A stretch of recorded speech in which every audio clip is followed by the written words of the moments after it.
दोस्तों, tax of things के YouTube channel पर आप सबका स्वागत है। आज हम डिस्कस करने वाले हैं एक बहुत ही इम्पोर्टेंट टॉपिक कि आपकी पैन आधार लिंकिंग कैसे होगी।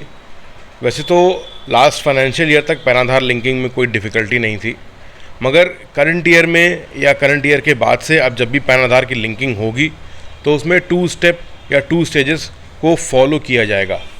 सबसे पहले आपको आना है इनकम टैक्स इंडिया के ई फाइलिंग पोर्टल के ऊपर।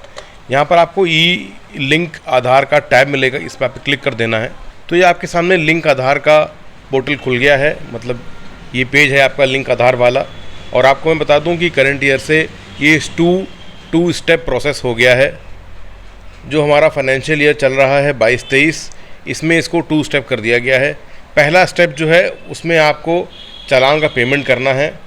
और मैं आपको बता दूं कि अगर आप 30 जून से पहले अपना पैन आधार लिंकिंग करना चाहते हैं और अगर आप 30 जून से पहले पेमेंट कर देते हैं, लिंकिंग हो जाती है आपकी, तो फ़ी आपकी 500 रुपीज़ रहेगी। अदरवाइज़ ये फ़ी आपकी 1000 रुपीज़ पर पैन आधार लिंकिंग हो जाएगी। आप सामने आप पढ़ भी सकते हैं कि CBDT ने एक सर्कुलर निकाला था कि every person who has been allotted a PAN on 1 July 2017, तो 1 जुलाई 2017 को जिसके पास भी पैन था and is eligible to obtain Aadhaar number, जिसके पास भी आधार नंबर लेने की एलिजिबिलिटी थी, वो अपना पैन आधार लिंकिंग करेगा 31 मार्च 2022 से पहले। ये फ्री वाली थी। Tax payers who fail to do so are liable to pay a fee of 500 rupees till 30 June 2022। अब 2022 तक, 30 जून 2022 तक आपकी 500 रुपये की फ़ीस है। उसके बाद फ़ीस आपकी 1000 रुपये हो जाएगी। सबसे पहले आपको ये भी देख लेना है कि हमारा पैन और आधार का डेटा मिसमैच तो नहीं है। मिसमैच का मतलब 2 चीज़ें इनकम टैक्स डिपार्टमेंट चेक करता है। पहला है आपका नाम या उसकी स्पेलिंग्स बिल्कुल सेम होनी चाहिए पैन के भी ऊपर और आधार के भी ऊपर। और दूसरी चीज़ जो सेम होनी चाहिए वो है आपका date of birth. Date of birth भी डेट, मंथ और ईयर दोनों ही बराबर होना चाहिए, कम नहीं होना चाहिए, बिल्कुल एग्जैक्टली सेम होना चाहिए, तभी आपकी पैन और आधार की लिंकिंग हो पाएगी। यहाँ पर देखिए साफ साफ लिखा हुआ है, प्लीज़ पे द एप्लीकेबल फ़ी। आपको पहले पेमेंट कर देना है और उसके बाद आपको लिंक आधार पोर्टल पर आना है। पेमेंट जो आपको करना है वो आपको कैसे करना है, चालान नंबर ITNS 280 पे आपको पेमेंट करना है। चालान पेमेंट के लिए आपको जाना है इस वेबसाइट के ऊपर। इसका लिंक मैं आपको डिस्क्रिप्शन में दे देता हूँ। यहाँ पर आपको जाना है नॉन TDS TCS के ऊपर। चालान नंबर यही रहेगा ITNS 280। आप यहाँ देख सकते हैं ये लिखा हुआ है। चालान नंबर आपका क्या रहेगा, ITNS 280। तो आपको यहाँ पर जाना है और प्रोसीड कर लेना है।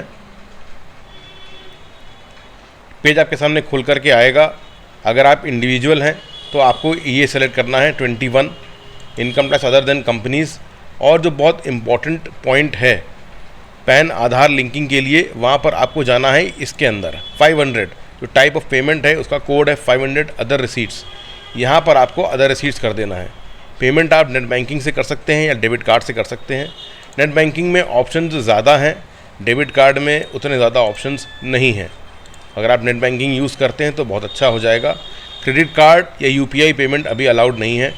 आपको अपना परमानेंट अकाउंट नंबर डाल देना है। असेसमेंट ईयर आपको डाल देना है। असेसमेंट ईयर आप कौन सा डालेंगे, 23-24 आप डाल देंगे असेसमेंट ईयर, क्योंकि आप इसी में लिंकिंग कर रहे हैं। चलिए, यहाँ पर आपको अपना एड्रेस डाल देना है।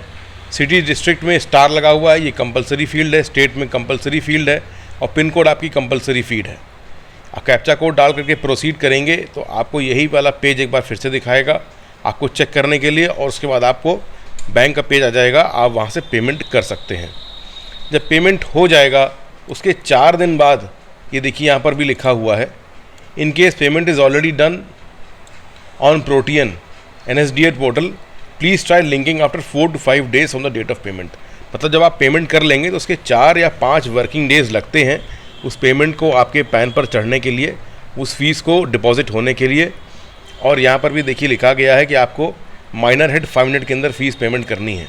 जब आप पेमेंट कर लेंगे तब आप वापस आएंगे यहाँ पर पैन और आधार नंबर पर। जब आप लिंकिंग कर लेंगे तभी आपका लिंकिंग हो पाएगी, जब आप पेमेंट कर चुके होंगे। अगर आप पेमेंट नहीं करेंगे और पैन आधार नंबर डालेंगे तो यहाँ पर ये वैलिडेट का बटन ऑटोमेटिकली आपको बता देगा कि पेमेंट नहीं डिपॉजिट हुआ है, आप नहीं लिंक कर सकते। तो ये इस तरीके से हमारी पैन आधार की लिंकिंग होती है। मैं उम्मीद करता हूँ कि आज का ये वीडियो आपको इन्फॉर्मेटिव लगा होगा। वीडियो को अंत तक देखने के लिए बहुत बहुत शुक्रिया। मिलते हैं अपने अगले इन्फॉर्मेटिव वीडियो में, तब तक के लिए नमस्कार।